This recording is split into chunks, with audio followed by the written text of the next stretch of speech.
Hi everyone! Mastering time management skills is key to efficiency and success. In today's modern society, this becomes more crucial than ever.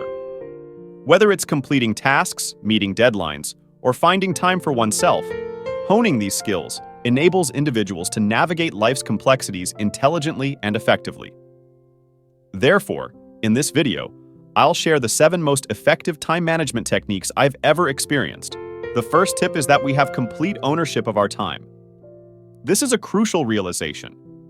When I first grasped this concept, it was truly transformative because I had previously believed I lacked the time to pursue various activities.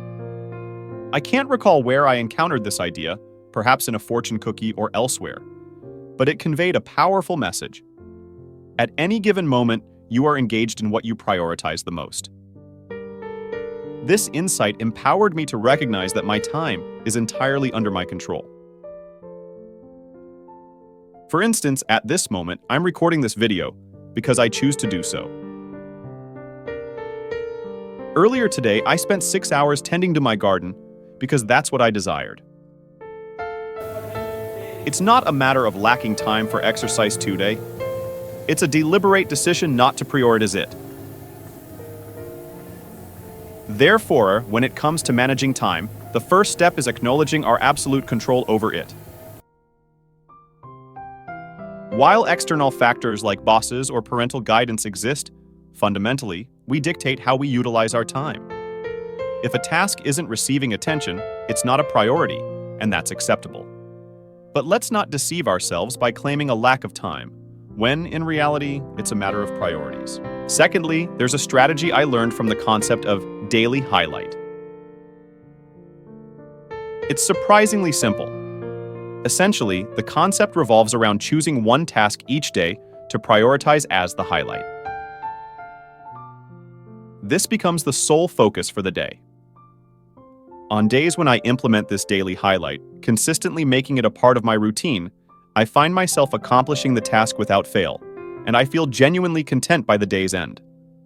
Conversely, on days when I neglect to establish a daily highlight, I tend to feel overwhelmed by my to-do list, mentally juggling numerous tasks. This makes it significantly more challenging to stay productive. However, having a daily highlight helps me maintain clarity and focus, as I know exactly what deserves my attention the most each day. This approach significantly enhances my time management skills. Thirdly, use a to-do list. I always use this tip, and I love it the most. Using a to-do list is a fundamental strategy for effective time management. It provides a clear outline of tasks, helping individuals prioritize and stay organized throughout the day. By jotting down tasks, it prevents forgetfulness and allows for better allocation of time. Moreover, crossing off completed tasks provides a sense of accomplishment, motivating individuals to tackle more tasks efficiently. Overall, integrating a to-do list into one's routine enhances productivity and ensures tasks are completed in a timely manner.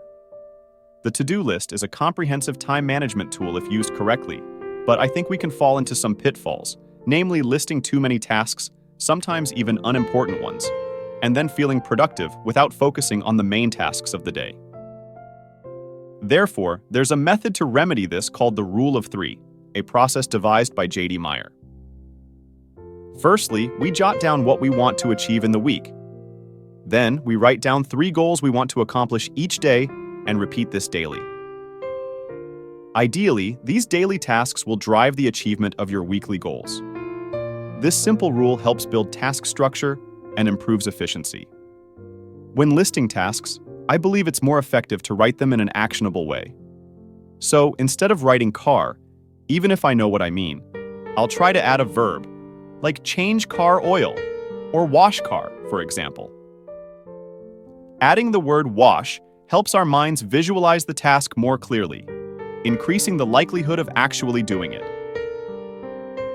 For larger tasks like studying, try to break them down to make them more manageable.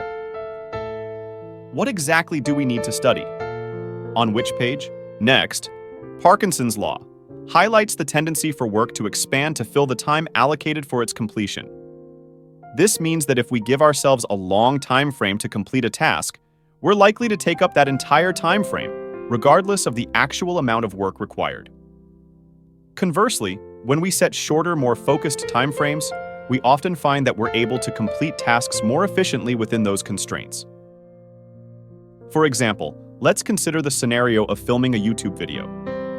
If we allocate an entire day for filming, we may find ourselves taking up the entire day to complete the task, even if the actual filming process could be done in a much shorter time. However, if we limit ourselves to just half an hour or an hour for filming and allocate the rest of the day to other tasks, we often discover that we're still able to complete the video within that shorter time frame. Another example of my reading. When I commit to reading a book cover to cover, I often set a personal deadline to finish it within a week, even if there's no external deadline. By allocating specific time slots each day for reading and sticking to them, I create a sense of accountability and urgency. This approach ensures that I make steady progress and complete the book in a timely manner. Without setting these internal deadlines and establishing a structured reading schedule, it's easy to lose momentum and leave the book unfinished. The practical takeaway from Parkinson's law is the importance of setting artificial deadlines to increase productivity and efficiency. By imposing deadlines, even on projects without strict timelines, we create a sense of urgency and focus that drives us to complete tasks in a timely manner. Number 5, delegating tasks efficiently is essential for effective time management, offering numerous advantages. For example, if you value your time at $30 per hour and can delegate a task for $10 per hour, it's a wise choice. This method allows you to concentrate on more critical tasks while maximizing cost effectiveness. Moreover, delegating tasks empowers team members, encourages collaboration, and reinforces team dynamics. By involving team members in decision-making processes and assigning them responsibilities, you foster a sense of ownership and accountability. This collaborative approach not only cultivates a positive work environment, but also enhances communication, innovation, and problem-solving skills within your team. In summary, effective delegation not only saves time, but also boosts productivity and contributes to overall business growth. Tips number 6 is a recent practice I've adopted, which involves carving out dedicated time. Being an entrepreneur grants you the freedom to structure your day as you see fit. Nevertheless, the virtual landscape of networking can quickly fill your schedule with endless Zoom meetings. Recognizing the value of safeguarding my mornings from external demands, I've made a deliberate shift. This adjustment allows me the luxury of waking up leisurely, typically around 8:30. It affords me a minimum of 4 undisturbed hours to immerse myself in my tasks. Presently, I allocate this time to advance my book project. Even when not engaged in writing, having this protected time empowers me to strategize for my business, brainstorm video concepts, or simply indulge in leisure activities like delving into World of Warcraft or enjoying a good read. For those seeking to refine their time management prowess, I advocate for establishing your own sanctuary of time, a period solely dedicated to personal enrichment, shielded from external disruptions and commitments. And finally, principle number 7 for time management. This is something I've only recently started to appreciate.